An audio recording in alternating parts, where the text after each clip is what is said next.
परमेश्वर का धन्यवाद करते हैं कि परमेश्वर ने ये समय दिया कि इस बच्चे को परमेश्वर प्रभु यीशु मसीह के लहू के द्वारा अभिषेक किया जाए। और ये अभिषेक उस वक्त प्रभु यीशु मसीह ने भी अपने समय में किया। मरकुस की किताब 10 बाब और उसके 13 में यूँ लिखा हुआ है, फिर लोग बालकों को उसके पास लाने लगे कि वह उन पर हाथ रखे। आज हमें आवश्यकता है इस बात की कि हम भी अपने बच्चों को प्रभु यीशु मसीह के पास लाएं, ताकि वो अपने पवित्र और उस छिले हुए हाथ को उन पर रखे, क्योंकि परमेश्वर के हाथ रखने से इंसान और उसको दी हुई आशीष और बरकत में एक परिवर्तन आता है। और इसीलिए वर्ष 16 में कहता है, और उसने उन्हें गोद में लिया और उन पर हाथ रखकर उन्हें आशीष दी।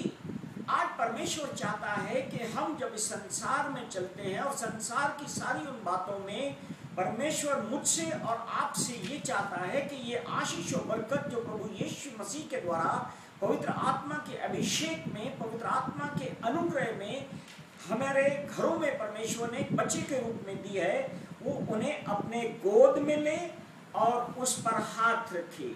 और हाथ रखने के द्वारा वो उन्हें आशीष देता है। वो आशीष संसारिक नहीं, वो आशीष स्वर्गीय है। कि परमेश्वर चाहता है कि जिस तरीके से बच्चा डील डॉल में बढ़ता है, जिस तरीके से बच्चा हर चीज में बढ़ता है, उसी तरीके से उसके अनुग्रह में भी बढ़ता चला जाए। इसीलिए परमेश्वर का वचन व्यवस्था विवरण 6 और उसका 6 और 7 में ये कहता है, जो इंसान को परमेश्वर औलाद देता है तो उसके प्रति माँ बाप की एक कर्तव्य बन जाता है, एक कर्तव्य हो जाता है माँ बाप का कि हमें अपने बच्चों के प्रति क्या करना चाहिए। और ये आज्ञाएं जो मैं आज तुझको सुनाता हूँ, उन्हें अपने बाल बच्चों को समझाकर सिखाया करना।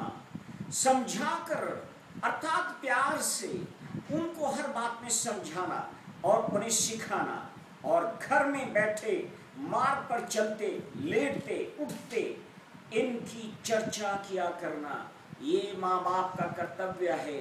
जो आशीष और बरकत उसने हमें दी है, वो परमेश्वर पिता अपने बच्चों से ये चीज़ चाहता है कि हम उसकी हर एक आज्ञाओं को अपने बाल बच्चों को, अपने परिवारजनों को दें। इसीलिए पहला शमूएल उसके 1:27 और 28 वर्ष में परमेश्वर का वचन यूँ कहता है, यहोवा ने मुझे मुंह मांगा वर दिया है।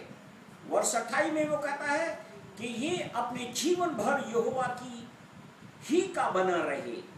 इसलिए परमेश्वर का बना रहने के लिए माँ बाप का एक कर्तव्य होता है कि उन्हें इन बातों के बारे में बताए, सुनाए, उठते बैठते परमेश्वर की चर्चा करे। इसीलिए परमेश्वर का भजनकार लिखता है 127:3 में, देखो लड़कों, यहोवा के दिए हुए भाग हैं, गर्व का फल उसी की ओर से प्रतिफल होता है। कोई भी इंसान अपनी बुद्धि, ज्ञान और समझ, कोई डॉक्टर, कोई हकीम, कोई भी इस संसारिक इंसान उसकी कोई भी चीज को अपने आप से या किसी भी मेडिसिन के द्वारा नहीं निर्माण कर सकता। इसीलिए वचन में साफ भजनकार लिखता है, लड़के यहोवा के दिए हुए भाग हैं, गर्व का फल उसी की ओर से प्रतिफल है। और ये प्रतिफल परमेश्वर की ओर से दिया जाता है, जो परमेश्वर की मार्गों पर चलते हैं, जो परमेश्वर की इच्छा के अनुसार चलते हैं। इसीलिए परमेश्वर का वचन 2 तीमुथियुस 3:14-17 में कहता है, पर तू इन बातों पर जो तूने सीखी है और प्रतिति की थी, ये जानकर दृढ़ बना रहे कि तूने उन्हें किन लोगों से सीखा था। आज आवश्यकता इस बात की है कि परमेश्वर चाहते हैं कि हमने जो वचन से या प्रभु के लोगों से जो सीखा है वो अपने बच्चों को सिखाएं, क्योंकि वो चाहता है कि ये जन्म ही से परमेश्वर का नजीर रहे। इसलिए जो बच्चा परमेश्वर ने आपको दिया है, परमेश्वर चाहता है कि वो बचपन से ही उसका नजीर रहे।